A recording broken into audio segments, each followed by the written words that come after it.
Welcome everyone. Today's story will make you think differently about friendship, pride, and forgiveness.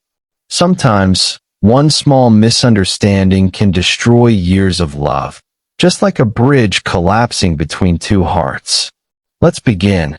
In a quiet town in Vermont, surrounded by golden autumn leaves and calm rivers, there lived two best friends, Ethan and Lucas.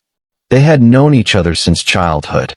They fished together, played baseball on weekends, and dreamed about building a small farm someday near the river that flowed between their homes. Their friendship was like a bridge, strong, simple, and unbreakable. But as they grew older, life changed.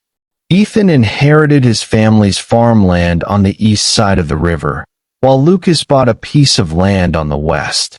At first, nothing changed. They still helped each other, shared tools, and laughed at the same old jokes. But one autumn morning, everything began to fall apart. It started with a small misunderstanding.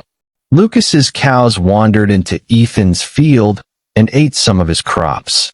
Ethan was upset, not because of the crops, but because Lucas didn't apologize right away.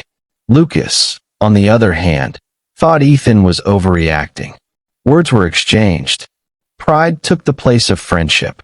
One evening, as the sun set behind the hills, Ethan stood by the riverbank and looked at Lucas's land. He whispered, "I never thought I'd lose my best friend over something so small."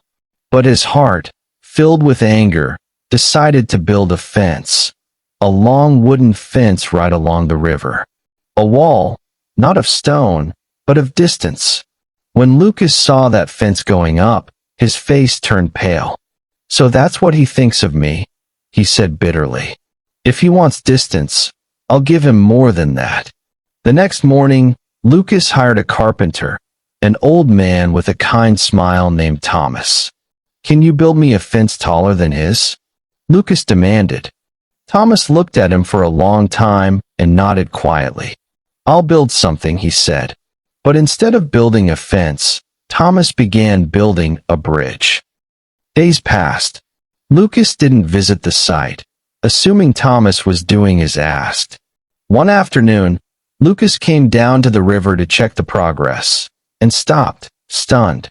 There it was, a beautiful wooden bridge connecting both sides of the river. Ethan was standing at the other end, staring in disbelief. Lucas's first reaction was anger. "That's not what I asked for," he shouted. But before he could say more, he saw Ethan walking slowly across the bridge. Ethan's eyes were wet. "Lucas, I didn't deserve this," he said softly. "I was angry. I built walls. You built a bridge. Can we start over?" Lucas looked at his old friend, and suddenly, the anger melted away. He stepped forward and embraced Ethan right in the middle of the bridge. The river flowed below them, carrying away the bitterness, washing everything clean. Thomas smiled quietly as he packed his tools. "My work here is done," he said.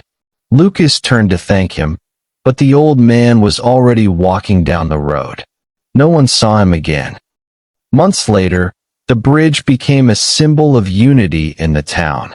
People came to see it and listen to the story of two men who rebuilt their friendship not with words, but with forgiveness.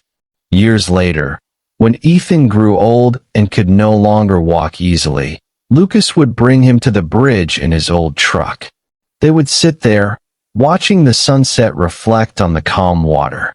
One evening, Ethan said quietly, "You know, Lucas, sometimes I think Thomas wasn't just a carpenter. Maybe he was sent by something greater, to remind us that bridges aren't built with wood, they're built with hearts." Lucas nodded, and as the orange light of the evening wrapped around them, they smiled. Two old friends who had once lost everything, but found something far more precious: peace. Moral of the story: pride builds fences, but love builds bridges. Don't let anger destroy the connection you've built over years. Forgive before it's too late. If you like this story, don't forget to subscribe to the Tales Word, like the video, and comment below what lesson you learned today. Because every story teaches a word, and every word tells a story.